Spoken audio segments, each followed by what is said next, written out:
चुल्लू सुनो, जंग खंदक की कहानी ऐसी है कि सुनकर तुम्हारे रूंगटे खड़े हो जाएंगे। ये 5 हिजरी की बात है, जब कुरैश और उनके साथी कबाइल ने मदीना पर हमला करने का मंसूबा बनाया। सोचो, 10,000 का लश्कर मदीना की तरफ बढ़ रहा था और हम मुसलमानों के पास सिर्फ 3,000 मुजाहिद थे। 10,000 के सामने 3,000, ये सोचकर ही दिल कांप जाए। लेकिन नबी करीम सल्लल्लाहु अलैहि वसल्लम और सहाबा किराम का ईमान ऐसा मजबूत था कि कोई खौफ ना था। जब हमें दुश्मन के आने की खबर मिली, नबी करीम सल्लल्लाहु अलैहि वसल्लम ने हम सबको बुलाया और मशवरा किया। अब यहाँ सलमान फारसी रज़ी अल्लाह अन्हु ने एक शानदार तजवीज़ दी। कहने लगे, आ रसूल अल्लाह, हमारे मुल्क में जब दुश्मन का बड़ा लश्कर आता है तो हम शहर के अर्द गिर्द खंदक खोद लेते हैं ताकि वो अंदर ना आ सके। ये बात सबको पसंद आई और फैसला हुआ कि मदीना के गिर्द खंदक खोदी जाए। अब तुम सोचो, खंदक खोदने का काम कितना मुश्किल था। सर्दी का मौसम, पेट में खाने को कुछ नहीं, लेकिन सबके दिल में ईमान और जज्बा ऐसा था कि सब काम में लग गए। खुद नबी करीम सल्लल्लाहु अलैहि वसल्लम हमारे साथ खंदक खोद रहे थे। वो मिट्टी उठाते, चट्टानें तोड़ते और हमें हौसला देते। एक बार खंदक खोदते हुए एक बड़ी चट्टान आ गई जो किसी से न टूट रही थी।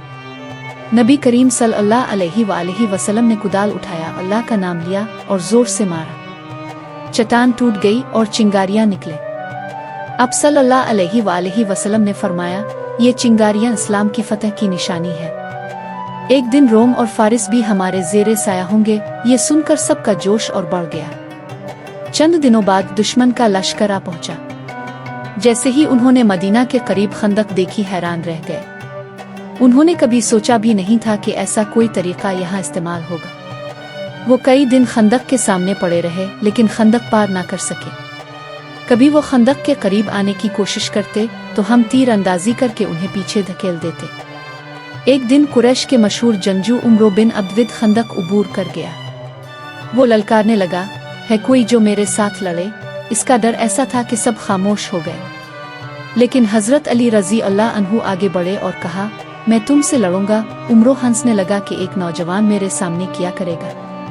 लेकिन हजरत अली रजी अल्लाह अन्हु ने ऐसी बहादुरी दिखाई कि उमरो को जमीन पर गिरा दिया और इसे खत्म कर दिया। ये देखकर दुश्मनों के हौसले टूटने लगे। मदीना के अंदर भी एक मसला था। बनी कर्जा जो यहूदी कबीला था, उन्होंने गद्दारी कर दी और दुश्मनों का साथ दिया। ये मुसलमानों के लिए बहुत बड़ा खतरा था। लेकिन नबी करीम सल्लल्लाहु अलैहि वसल्लम ने सहाबा को सब्र और हिकमत से काम लेने की हिदायत दी। फिर देखो अल्लाह की मदद कैसे आई। एक रात ऐसी तेज हुआ चली कि दुश्मनों के खेमे उखड़ गए, उनके सामान बखर गए और वो खौफजदा होकर भागने लगे। 10,000 का लश्कर जो हमें खत्म करने आया था, खाली हाथ वापस चला गया। अल्लाह ने मुसलमानों को एक बड़ी फतह अता की बगैर ज्यादा खून बहाए। तो ये थी जंग खंदक की कहानी। इसमें ईमान, हिकमत और सब्र की ऐसी मिसालें हैं कि सुनकर दिल मजबूत हो जाता है। बताओ तुम्हें कैसी लगी। Thank you for watching. Please like, share and subscribe to my YouTube channel for more videos.